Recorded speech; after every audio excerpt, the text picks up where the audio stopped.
downfall. Linda was never the good witch. Gossip and spreading rumors will be your downfall. She threw her into the dead ditch. Jealousy makes you lose everything, that's the cost. How about you just stay in the land of the lost? Besties with the witch of the west. Hate on us, but you're still obsessed. Getting you to be the big bad villain, babe, go get a psychoanalysis. Because I know I'm one in a million, but it's fine, I'll be your protagonist. You're talking too much, we can all hear your whispers. Calling us wicked is a little insulting. You gave them to her, but you can keep the rest with birds. Thought you were a girl's girl, but that's just disgusting. You can call me the bad witch, but I'm not the snitch. So tell me which is which? Which is which? Which is which is which?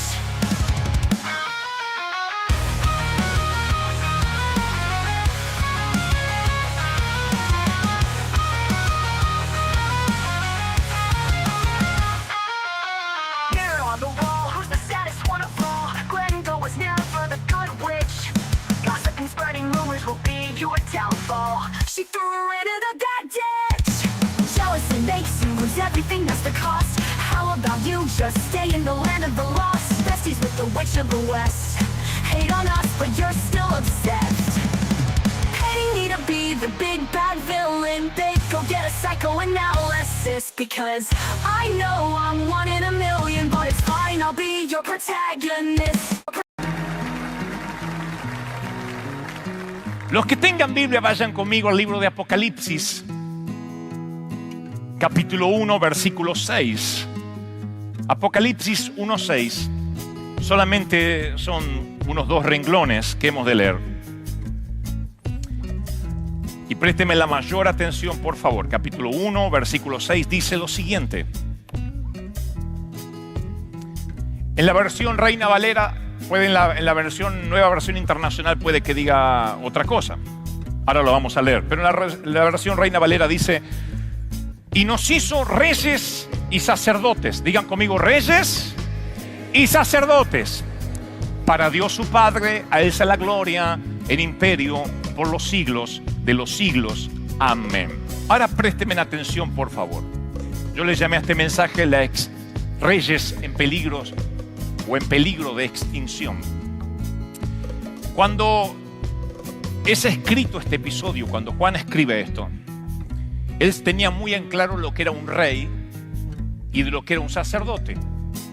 Los reyes del Antiguo Testamento, los reyes que aparecen en la Biblia, aún en el Nuevo Pacto, cada vez que aparece un rey, esos reyes llegaban no solo por heredar la sangre, no solo por tener sangre azul, como se dice regularmente, sino porque se hacían reyes a costa de batallas, a costa de guerras ganadas. Porque era el rey en los tiempos bíblicos el único que tenía la autoridad para decidir si tomaban o no tomaban botín, si traían la riqueza o no la traían, y qué clase de botín, qué clase de riqueza podían tomar de los enemigos.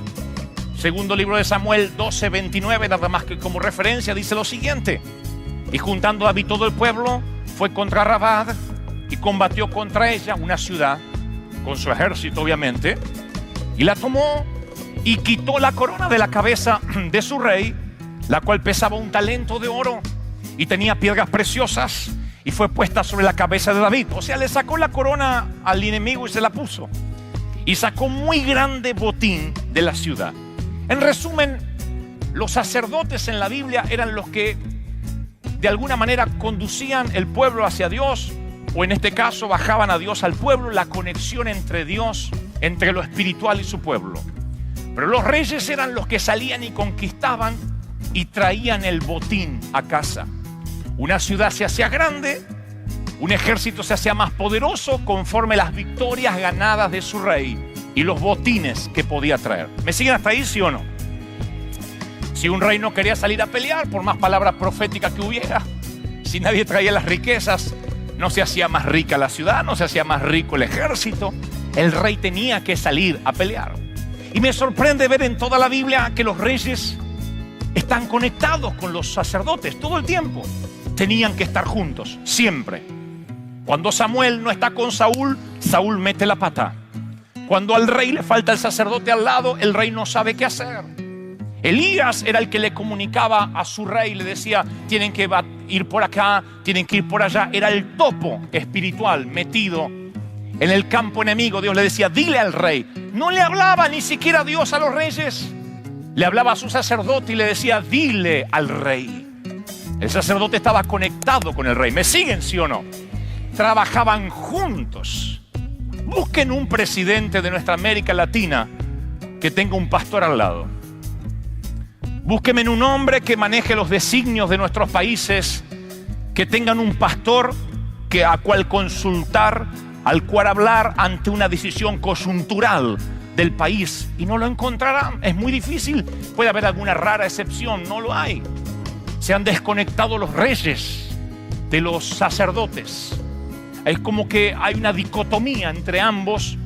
Los sacerdotes le tenemos miedo a la política, los políticos le tienen miedo a los sacerdotes, y Satanás logra separarnos. Entonces no hay guía, no hay voz de Dios en las casas de gobierno de nuestras naciones. Cuando Billy Graham se daba la mano con Bush, con Clinton, con Reagan, con Jimmy Carter, no faltó el cristiano que decía, ¿qué hace ese politizando el evangelio? Desconociendo que toda la Biblia, siempre que hay un faraón, hay un José al lado. ¿Me están siguiendo, sí o no?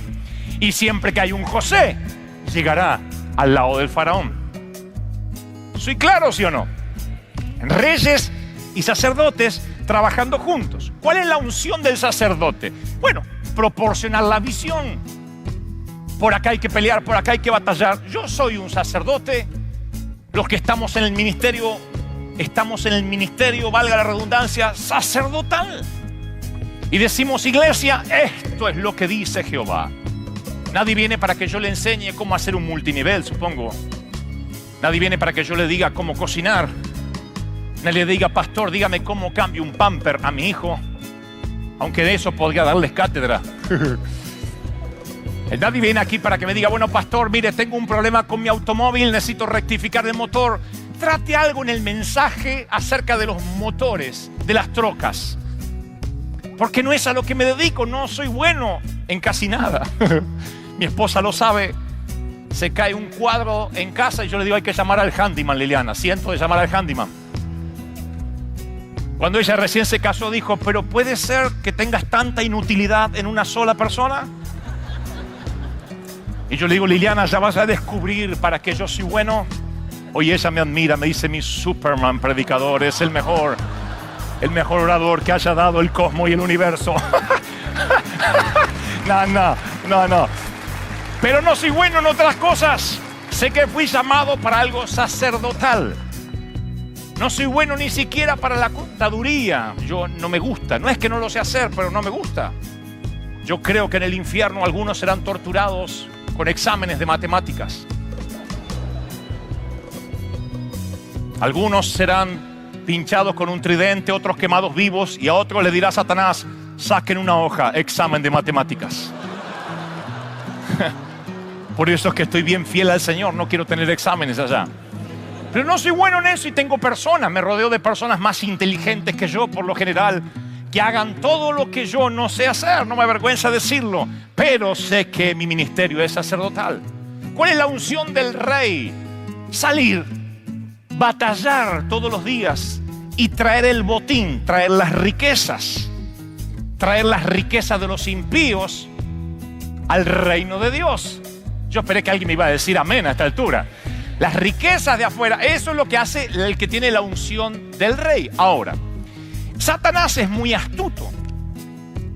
En la Biblia, proporcionalmente de las 12 tribus de Israel, por cada 27 personas de otras tribus, ustedes sabían que había una tribu de levitas.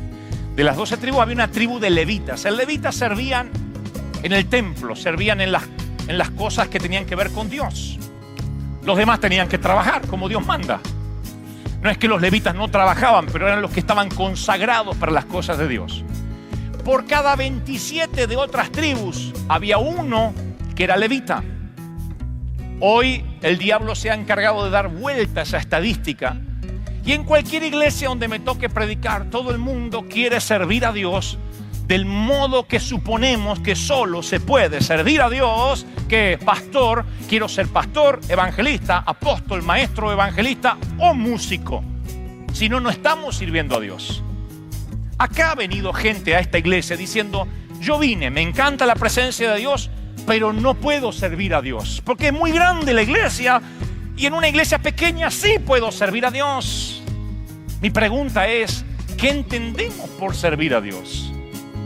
Porque el rey iba y ganaba las batallas, traía el botín y la ciudad era enriquecida y era engrandecida, y el sacerdote lo único que tenía que hacer era orar y traspasar esa visión al rey. Si todos nos vamos a transformar en sacerdotes, tenemos un grave problema. Si todo el mundo va a querer ser predicador, pastor, apóstol, ministro, no estoy diciendo que no lo sean, que no tengas ese ministerio, pero no todos son llamados para servir en un estrado, detrás de un púlpito, sobre un stage. Otros tienen que hacer otro tipo de trabajo. ¿Me están siguiendo, sí o no? Si tu hijo dice, papá, yo siento de ser abogado, no le agarró un demonio que lo quiere enfriar. Necesitamos abogado para que cualquier endemoniado, cuando nos meta a un juicio, haya un buen abogado cristiano que defienda nuestros derechos. ¿Sí o no? Es así. Papá, quiero ser político. Muy bien. Política significa arte de gobernar, no es politiquería.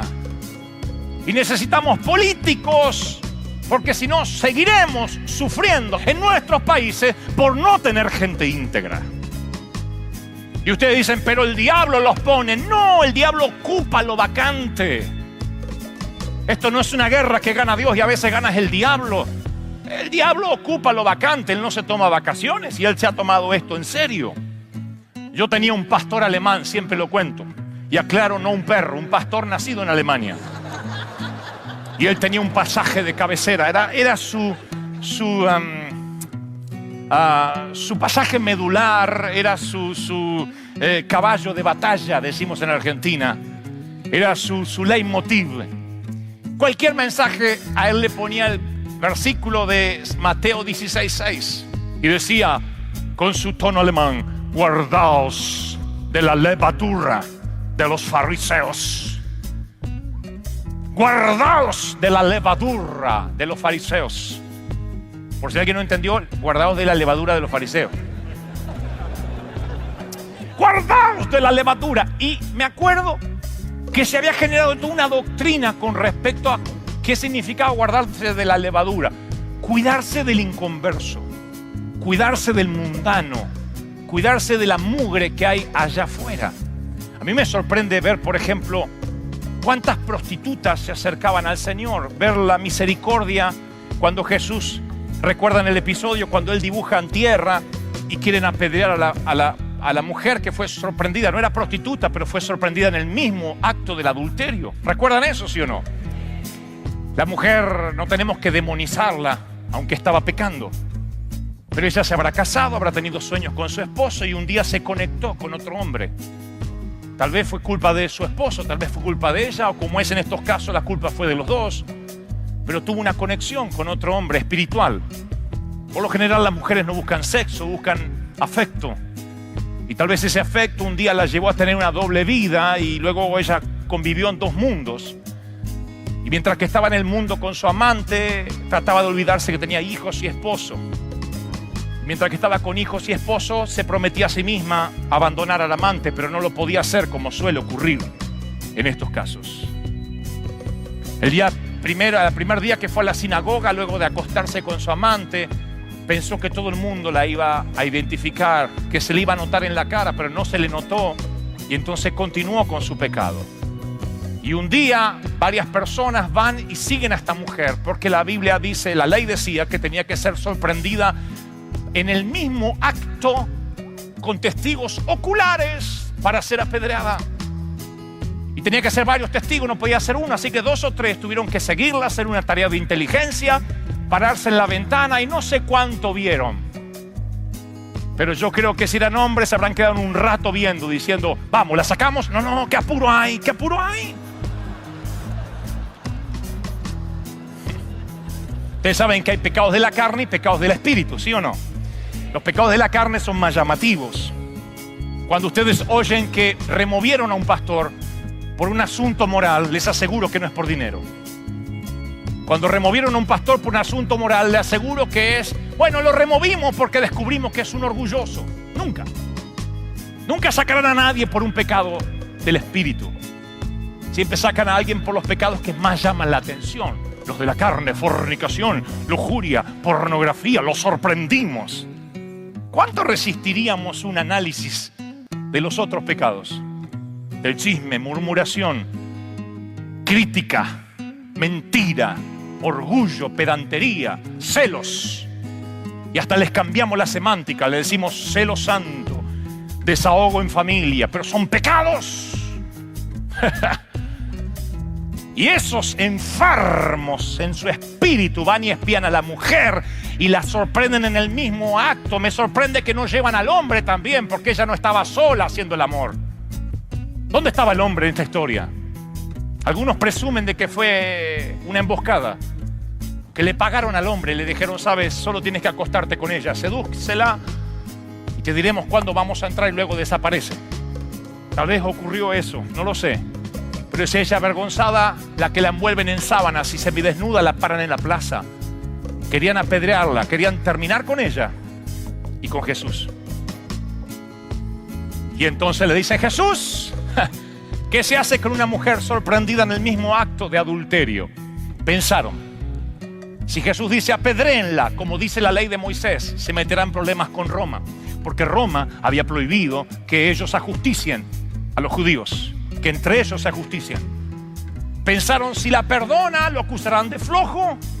¡Lo tenemos! Y ahí está la historia, ahí está Jesús dibujando en tierra. Algunos dicen que escribía los 10 mandamientos, otros que tal vez estaba escribiendo los pecados de todos, no lo sé.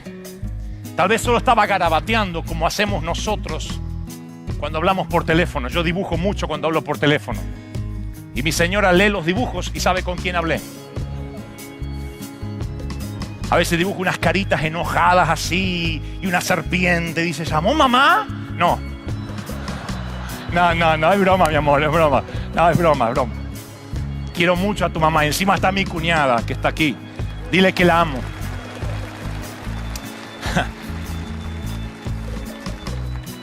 ¿Recuerdan la historia? El que esté libre de pecado arroje la primera piedra. Pero el punto es, bueno, y nadie presumimos que los más ancianos lanzaron las piedras la dejaron caer, no contra la mujer, sino contra el piso. Luego los más jóvenes, y él preguntó dónde estaban los que te condenaban. Vete y no vuelvas a pecar. Mi pregunta es, ¿por qué tanta gente de ese estilo se acercaba a Jesús? ¿Y por qué gente de ese estilo ya no se acerca a las iglesias? ¿Por qué hay tanta higiene espiritual en nuestras iglesias? ¿Por qué hacemos de esto un club exclusivo donde sentimos que algunos solo pueden venir y otros no pueden venir? Groucho Marx solía decir, nunca pertenecería a un club donde los requisitos de admisiones sean tan bajos como para recibir a un tipo como yo. Y creo que nosotros entramos por la puerta de la gracia, como digo siempre, y luego nos ponemos a administrar la puerta. Decimos, no. Primero hay que cambiar de vida para entrar aquí. Una prostituta dijo una vez a un pastor que es mi amigo en común, tenemos un amigo, junto con esta mujer que ya no es prostituta. Una vez cuando sintió la invitación del pastor, ella dijo, ¿a dónde me está invitando? ¿A la iglesia? ¿No sabe a lo que me dedico? Esa gente no me querrá ahí. Cuando sepan a lo que me dedico, escupirán mi rostro. ¿Por qué la gente piensa eso? Porque hay una doctrina, guardaos de la levadura de los fariseos. Cuidado, no se contaminen, no solo con los mundanos, sino con los de la otra iglesia. No se junten, no creen en el rapto, sí creen en el rapto, sí creen en el... Y nos guardamos y nos metemos en un invernadero de pecado. Y hay toda una cultura en los últimos 100 años, un efecto colateral que trajo una abdicación de nuestra responsabilidad. Salimos de lo que nos corresponde hacer. Hace 100 años la iglesia abandonó la educación. La Sociedad Americana de los Estados Unidos, esta, fue fundada, y les cuento a los que miran de otras partes del mundo, fue fundada en base a la Biblia. Y de 188 universidades fundadas en este país, 181 eran cristianas, de las primeras. De 188 universidades primeras que fueron fundadas en los Estados Unidos de América, insisto, lo diré otra vez, 181 eran cristianas. ¿Qué nos pasó? Que hoy enviamos a nuestros hijos a la universidad preocupados por lo que le van a enseñar. Y vienen diciendo que todo es relativo, que aprendieron de su maestro, de que Adán y Eva es un cuento y que es más probable que hayamos descendido de la monachita. ¿Cuándo empezó a ocurrir eso? Cuando los predicadores tienen que responder preguntas ante Larry King diciendo, bueno, es que cualquiera puede ir a Dios, aunque sea lo que sea. Y esto es pecado. Bueno, todo es relativo. ¿Por qué todo es relativo? Porque hace 100 años abandonamos la educación y nos dijeron, todo eso de estudiar, todo eso es mundano. A mí me lo decían, es mundano. Yo quería estudiar para actor, para locutor, para conductor de televisión, para dibujante, todo lo histriónico yo sé que no se me nota, pero a mí me gustaba actuar y actuaba frente al espejo. Me sabía películas enteras de memoria. Yo podía reemplazar a Tom Cruise, por supuesto. Nada más que Spielberg no me descubrió. Mi papá me dijo, no, eso no es de Dios. Dedíquese al sacerdocio. Y yo digo, no me arrepiento de que Dios tenía para mí el sacerdocio. Pero muchos de mi generación hoy son personas grises, sin estudio, sin capacidad, sin preparación, porque nos hicieron salir de la educación. Salimos de la cultura. Aquí mismo les conté cuando en el año 2002 soñamos con Liliana hacer un show evangelístico. Y viendo las grandes puestas de Broadway, La Bella y la Bestia, Cats, no sé, otras tantas, Holiday on Ice, que llegaban a Buenos Aires. Buenos Aires es un sitio donde se estrenan obras de Broadway a la vez en simultáneo con Madrid y New York. Y yo dije, tenemos que estrenar una obra evangelística, pero no puedo hacerlo con hermanos. Tiene que ser con gente profesional, bailarines, dobles de riesgo, show de láser, escenografía. Y nos metimos en una inversión millonaria, como siempre, para variar. Pero dijimos, ¿quién va a hacer la obra? Y dijimos, llamemos a un director secular que nos guíe. Es un director prestigioso en Argentina que ha hecho películas, teatros. Y me dijo, yo contrato a la gente. Y tuve una crisis que se la comenté a Liliana, la tuvimos juntos. Liliana, es la primera vez que voy a hacer algo para Dios rodeado de mundanos. ¿Cómo se va a ver eso? ¿Va a fluir la unción? Estos muchachos que hoy tocaron, este coro, son cristianos. Creo.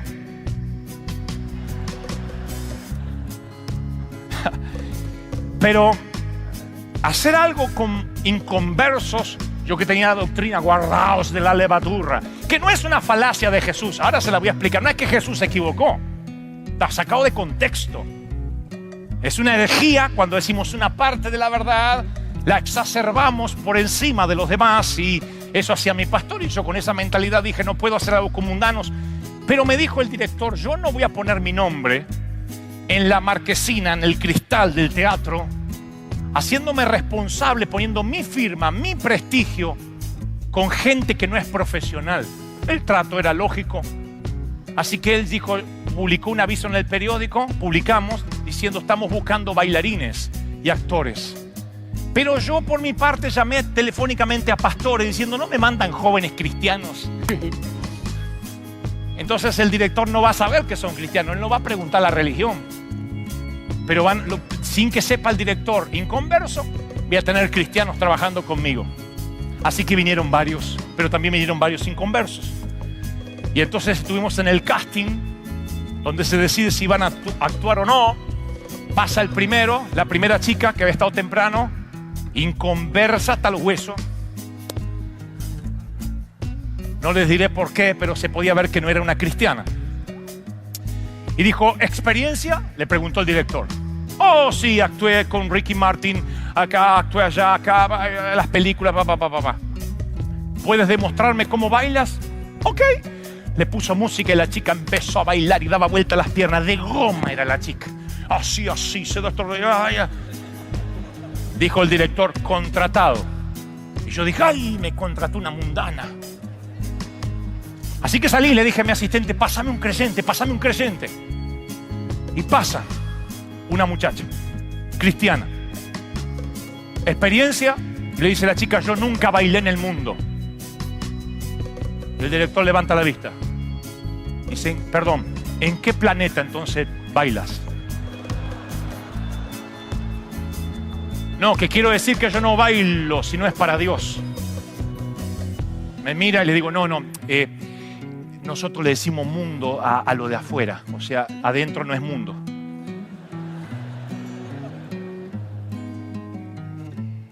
Ok, ¿podés bailar algo? Puedo. Te voy a poner una música. Le dice, ¿esa música es mundana? Pregunta la chica. Le dice, mira, nena, te juro que la compré en este planeta, la música. Ya estaba loco. Le digo, no, te explico. Nosotros le decimos música mundana a la que no es de la iglesia, la que es afuera. Esa es mundana. Y la de ustedes marciana. ¿Qué es la de ustedes? No, es del mundo, pero no es del mundo. Después te explico. Y entonces le pone ella un disco de una música cristiana y empieza. Cuán bello es el Señor. Yo estaba así. Y entonces, miren, no digo que esté mal, pero a lo que estábamos buscando, entonces salí afuera y le dije, sacame todos los creyentes, sacame porque se me va el director, no me metan ningún creyente más. Pero vino otro atrás, que vino de actor, y pasó y dijo, yo soy cristiano, y dijo el director, yo no pregunto religión.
Losing all we've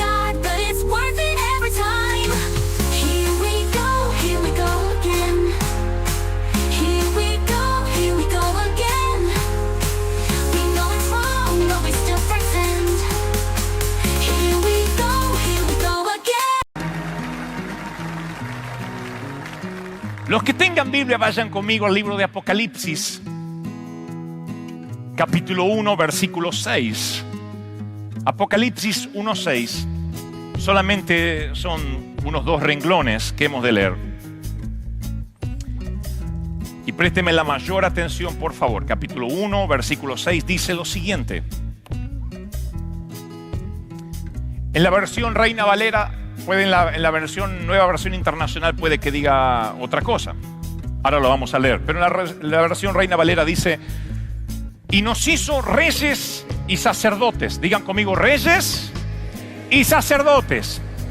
Para Dios su Padre, a Él sea la gloria, el imperio, por los siglos de los siglos. Amén. Ahora présteme atención, por favor. Yo le llamé a este mensaje reyes en peligros o en peligro de extinción. Cuando es escrito este episodio, cuando Juan escribe esto, él tenía muy en claro lo que era un rey y de lo que era un sacerdote. Los reyes del Antiguo Testamento, los reyes que aparecen en la Biblia, aún en el Nuevo Pacto, cada vez que aparece un rey, esos reyes llegaban no solo por heredar la sangre, no solo por tener sangre azul, como se dice regularmente, sino porque se hacían reyes a costa de batallas, a costa de guerras ganadas. Porque era el rey en los tiempos bíblicos el único que tenía la autoridad para decidir si tomaban o no tomaban botín, si traían la riqueza o no la traían, y qué clase de botín, qué clase de riqueza podían tomar de los enemigos. Segundo libro de Samuel 12:29, nada más que como referencia, dice lo siguiente: y juntando a David todo el pueblo, fue contra Rabad y combatió contra ella, una ciudad, con su ejército obviamente, y la tomó y quitó la corona de la cabeza de su rey, la cual pesaba 1 talento de oro y tenía piedras preciosas, y fue puesta sobre la cabeza de David. O sea, le sacó la corona al enemigo y se la puso, y sacó muy grande botín de la ciudad. En resumen, los sacerdotes en la Biblia eran los que de alguna manera conducían el pueblo hacia Dios, o en este caso bajaban a Dios al pueblo, la conexión entre Dios, entre lo espiritual y su pueblo. Pero los reyes eran los que salían y conquistaban y traían el botín a casa.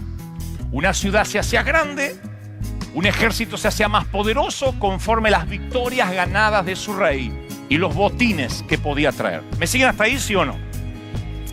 Si un rey no quería salir a pelear, por más palabras proféticas que hubiera, si nadie traía las riquezas, no se hacía más rica la ciudad, no se hacía más rico el ejército. El rey tenía que salir a pelear. Y me sorprende ver en toda la Biblia que los reyes están conectados con los sacerdotes todo el tiempo. Tenían que estar juntos, siempre. Cuando Samuel no está con Saúl, Saúl mete la pata. Cuando al rey le falta el sacerdote al lado, el rey no sabe qué hacer.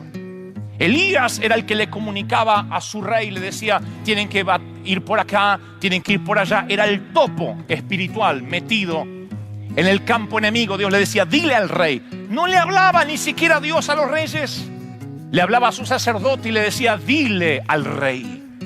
El sacerdote estaba conectado con el rey. ¿Me siguen, sí o no? Trabajaban juntos.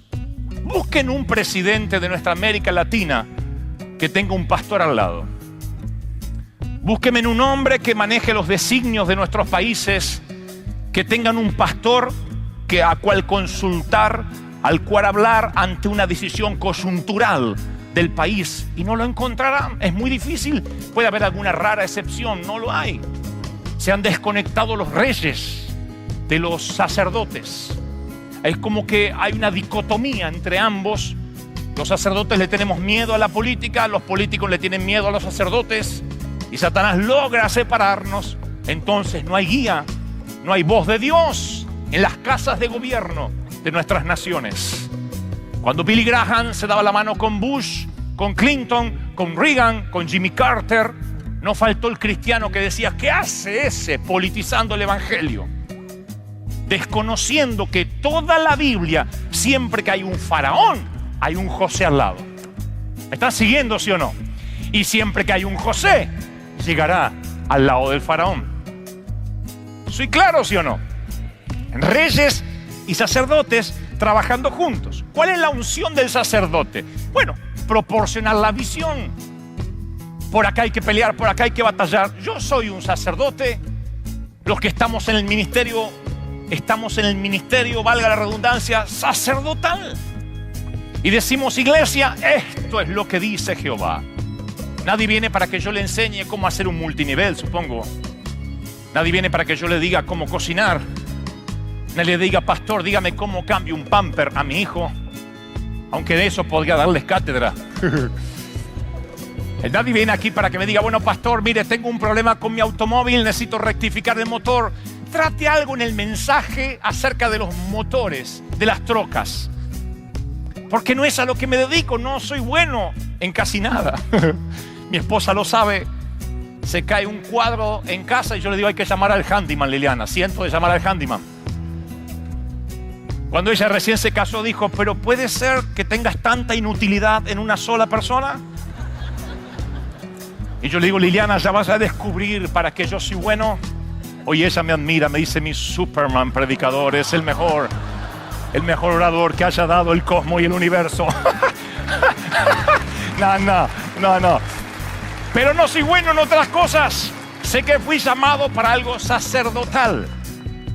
No soy bueno ni siquiera para la contaduría. Yo no me gusta. No es que no lo sé hacer, pero no me gusta. Yo creo que en el infierno algunos serán torturados con exámenes de matemáticas. Algunos serán pinchados con un tridente, otros quemados vivos, y a otros le dirá Satanás, saquen una hoja, examen de matemáticas. Por eso es que estoy bien fiel al Señor, no quiero tener exámenes allá. Pero no soy bueno en eso y tengo personas, me rodeo de personas más inteligentes que yo por lo general, que hagan todo lo que yo no sé hacer, no me avergüenza decirlo, pero sé que mi ministerio es sacerdotal. ¿Cuál es la unción del rey? Salir, batallar todos los días y traer el botín, traer las riquezas de los impíos al reino de Dios. Yo esperé que alguien me iba a decir amén a esta altura. Las riquezas de afuera, eso es lo que hace el que tiene la unción del rey. Ahora, Satanás es muy astuto. En la Biblia, proporcionalmente de las 12 tribus de Israel, por cada 27 personas de otras tribus, ustedes sabían que había una tribu de levitas. De las 12 tribus había una tribu de levitas. Los levitas servían en el templo, servían en las cosas que tenían que ver con Dios.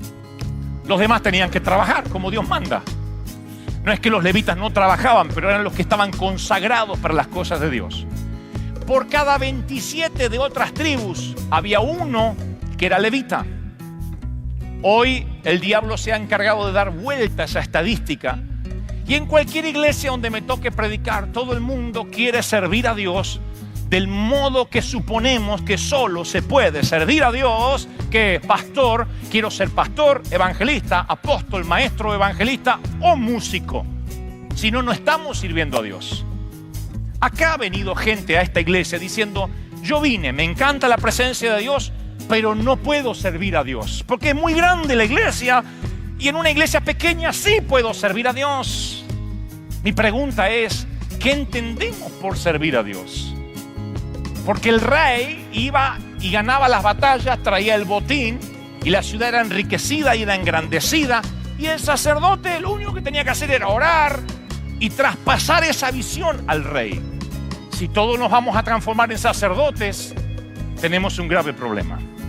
Si todo el mundo va a querer ser predicador, pastor, apóstol, ministro, no estoy diciendo que no lo sean, que no tengas ese ministerio, pero no todos son llamados para servir en un estrado, detrás de un púlpito, sobre un stage. Otros tienen que hacer otro tipo de trabajo. ¿Me están siguiendo, sí o no? Si tu hijo dice, papá, yo siento de ser abogado, no le agarró un demonio que lo quiere enfriar. Necesitamos abogado para que cualquier endemoniado, cuando nos meta a un juicio, haya un buen abogado cristiano que defienda nuestros derechos. ¿Sí o no? Es así. Papá, quiero ser político. Muy bien. Política significa arte de gobernar, no es politiquería. Y necesitamos políticos porque si no seguiremos sufriendo en nuestros países por no tener gente íntegra. Y ustedes dicen, pero el diablo los pone. No, el diablo ocupa lo vacante. Esto no es una guerra que gana Dios y a veces gana el diablo. El diablo ocupa lo vacante, él no se toma vacaciones y él se ha tomado esto en serio. Yo tenía un pastor alemán, siempre lo cuento, y aclaro, no un perro, un pastor nacido en Alemania. Y él tenía un pasaje de cabecera, era su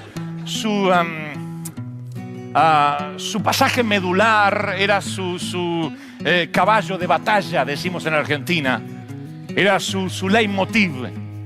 Cualquier mensaje a él le ponía el versículo de Mateo 16:6 y decía con su tono alemán: guardaos de la levadura de los fariseos. Guardaos de la levadura de los fariseos. Por si alguien no entendió, guardaos de la levadura de los fariseos. Guardaos de la levadura. Y me acuerdo que se había generado toda una doctrina con respecto a qué significaba guardarse de la levadura.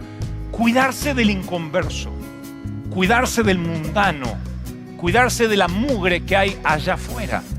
A mí me sorprende ver, por ejemplo, cuántas prostitutas se acercaban al Señor, ver la misericordia cuando Jesús, recuerdan el episodio cuando Él dibuja en tierra y quieren apedrear a la mujer que fue sorprendida, no era prostituta, pero fue sorprendida en el mismo acto del adulterio. ¿Recuerdan eso, sí o no? La mujer no tenemos que demonizarla, aunque estaba pecando. Pero ella se habrá casado, habrá tenido sueños con su esposo y un día se conectó con otro hombre. Tal vez fue culpa de su esposo, tal vez fue culpa de ella, o como es en estos casos, la culpa fue de los dos.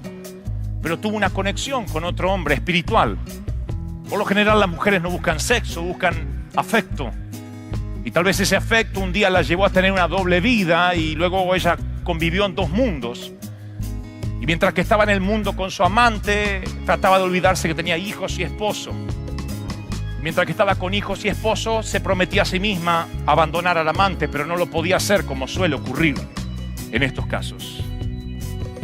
El primer día que fue a la sinagoga, luego de acostarse con su amante, pensó que todo el mundo la iba a identificar, que se le iba a notar en la cara, pero no se le notó, y entonces continuó con su pecado. Y un día varias personas van y siguen a esta mujer, porque la Biblia dice, la ley decía que tenía que ser sorprendida en el mismo acto con testigos oculares para ser apedreada. Y tenía que ser varios testigos, no podía ser uno, así que 2 o 3 tuvieron que seguirla, hacer una tarea de inteligencia, pararse en la ventana y no sé cuánto vieron. Pero yo creo que si eran hombres se habrán quedado un rato viendo, diciendo, vamos, ¿la sacamos? No, qué apuro hay, qué apuro hay.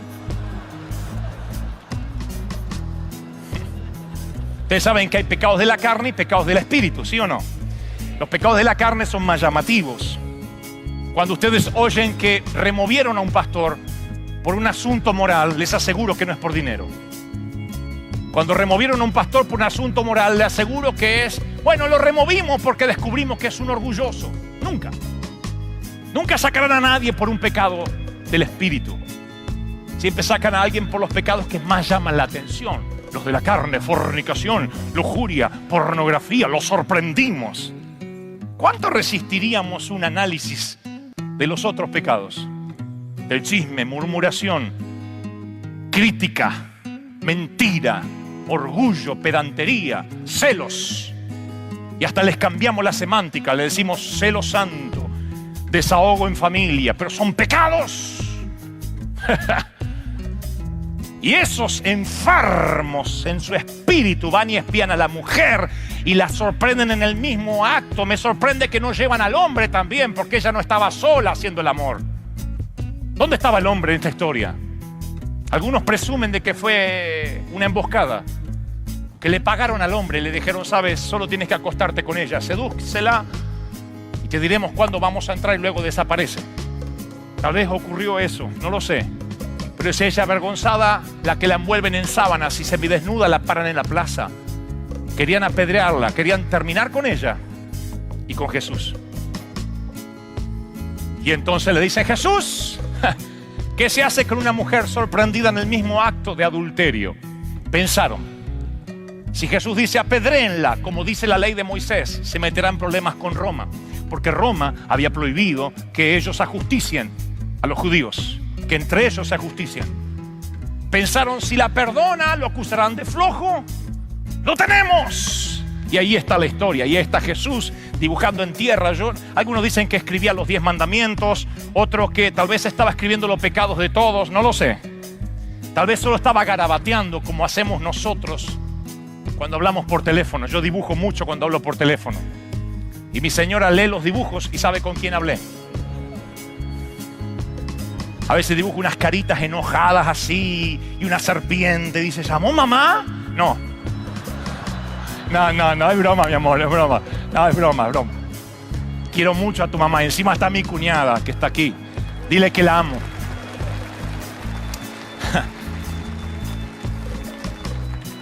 ¿Recuerdan la historia? El que esté libre de pecado arroje la primera piedra. Pero el punto es, bueno, y nadie presumimos que los más ancianos lanzaron las piedras, la dejaron caer, no contra la mujer, sino contra el piso. Luego los más jóvenes, y él preguntó dónde estaban los que te condenaban. Vete y no vuelvas a pecar. Mi pregunta es, ¿por qué tanta gente de ese estilo se acercaba a Jesús? ¿Y por qué gente de ese estilo ya no se acerca a las iglesias? ¿Por qué hay tanta higiene espiritual en nuestras iglesias? ¿Por qué hacemos de esto un club exclusivo donde sentimos que algunos solo pueden venir y otros no pueden venir?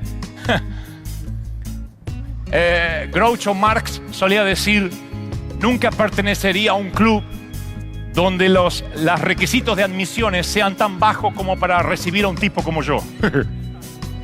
Y creo que nosotros entramos por la puerta de la gracia, como digo siempre, y luego nos ponemos a administrar la puerta. Decimos, no. Primero hay que cambiar de vida para entrar aquí. Una prostituta dijo una vez a un pastor que es mi amigo en común, tenemos un amigo, junto con esta mujer que ya no es prostituta. Una vez cuando sintió la invitación del pastor, ella dijo, ¿a dónde me está invitando? ¿A la iglesia? ¿No sabe a lo que me dedico? Esa gente no me querrá ahí. Cuando sepan a lo que me dedico, escupirán mi rostro. ¿Por qué la gente piensa eso? Porque hay una doctrina, guardaos de la levadura de los fariseos. Cuidado, no se contaminen, no solo con los mundanos, sino con los de la otra iglesia. No se junten, no creen en el rapto, sí creen en el rapto, sí creen en el... Y nos guardamos y nos metemos en un invernadero de pecado. Y hay toda una cultura en los últimos 100 años, un efecto colateral que trajo una abdicación de nuestra responsabilidad. Salimos de lo que nos corresponde hacer. Hace 100 años la iglesia abandonó la educación.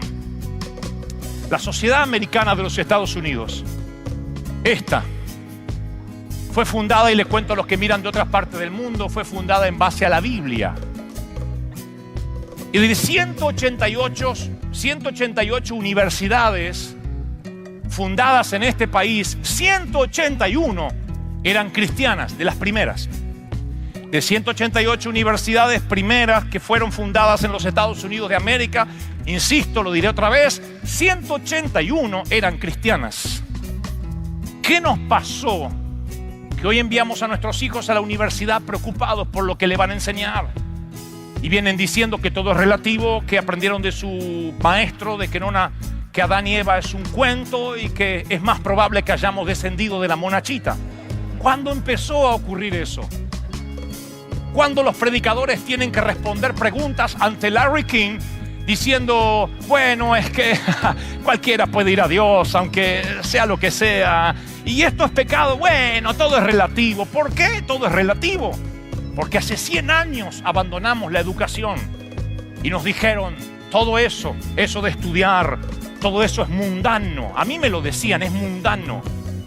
Yo quería estudiar para actor, para locutor, para conductor de televisión, para dibujante, todo lo histriónico yo sé que no se me nota, pero a mí me gustaba actuar y actuaba frente al espejo. Me sabía películas enteras de memoria. Yo podía reemplazar a Tom Cruise, por supuesto.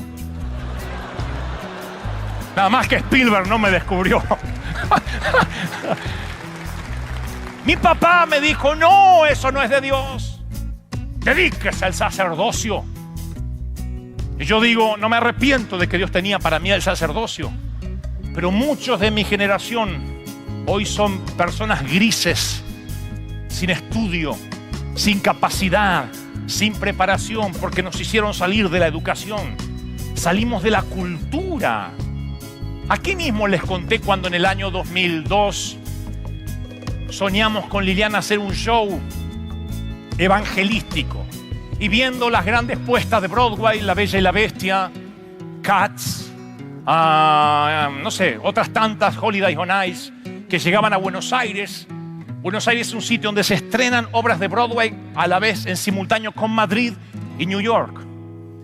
Y yo dije, tenemos que estrenar una obra evangelística, pero no puedo hacerlo con hermanos. Tiene que ser con gente profesional, bailarines, dobles de riesgo, show de láser, escenografía.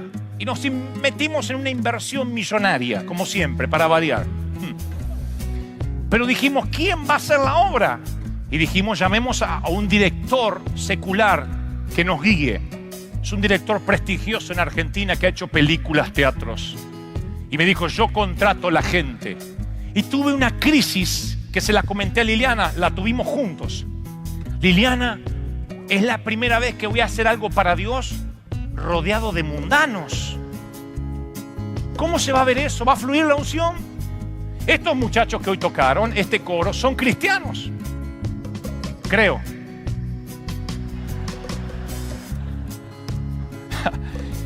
Pero hacer algo con inconversos, yo que tenía la doctrina, guardaos de la levadura, que no es una falacia de Jesús, ahora se la voy a explicar, no es que Jesús se equivocó, está sacado de contexto. Es una herejía cuando decimos una parte de la verdad, la exacerbamos por encima de los demás, y eso hacía mi pastor, y yo con esa mentalidad dije, no puedo hacer algo con mundanos. Pero me dijo el director, yo no voy a poner mi nombre en la marquesina, en el cristal del teatro, haciéndome responsable, poniendo mi firma, mi prestigio, con gente que no es profesional. El trato era lógico. Así que él dijo, publicó un aviso en el periódico, publicamos, diciendo, estamos buscando bailarines y actores. Pero yo por mi parte llamé telefónicamente a pastores diciendo, ¿no me mandan jóvenes cristianos? Entonces el director no va a saber que son cristianos, él no va a preguntar la religión. Pero sin que sepa el director inconverso, voy a tener cristianos trabajando conmigo. Así que vinieron varios, pero también vinieron varios inconversos. Y entonces estuvimos en el casting, donde se decide si van a actuar o no. Pasa el primero, la primera chica que había estado temprano, inconversa hasta los huesos. No les diré por qué, pero se podía ver que no era una cristiana. Y dijo, ¿experiencia? Le preguntó el director. Oh, sí, actué con Ricky Martin, acá, actué allá, acá, las películas, ¿Puedes demostrarme cómo bailas? Ok. Le puso música y la chica empezó a bailar y daba vuelta las piernas. De goma era la chica. Así, se destornillaba. Dijo el director, contratado. Y yo dije, ay, me contrató una mundana. Así que salí y le dije a mi asistente, pásame un creyente. Y pasa una muchacha, cristiana. Experiencia, le dice la chica, yo nunca bailé en el mundo. El director levanta la vista. Dice, perdón, ¿en qué planeta entonces bailas? No, que quiero decir que yo no bailo si no es para Dios. Me mira y le digo, no, nosotros le decimos mundo a lo de afuera, o sea, adentro no es mundo.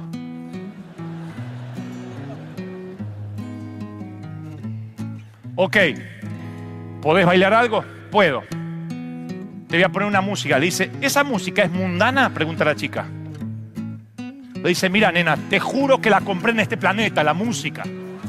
Ya estaba loco. Le digo, no, te explico. Nosotros le decimos música mundana a la que no es de la iglesia, la que es afuera. Esa es mundana. Y la de ustedes es marciana. ¿Qué es la de ustedes? No, es del mundo, pero no es del mundo. Después te explico. Y entonces le pone ella un disco de una música cristiana y empieza. Cuán bello es el Señor. Yo estaba así. Y entonces, miren, no digo que esté mal, pero a lo que estábamos buscando, entonces salí afuera y le dije, sacame todos los creyentes, sacame porque se me va el director, no me metan ningún creyente más. Pero vino otro atrás que vino de actor y pasó y dijo, yo soy cristiano, y dijo el director, yo no pregunto religión.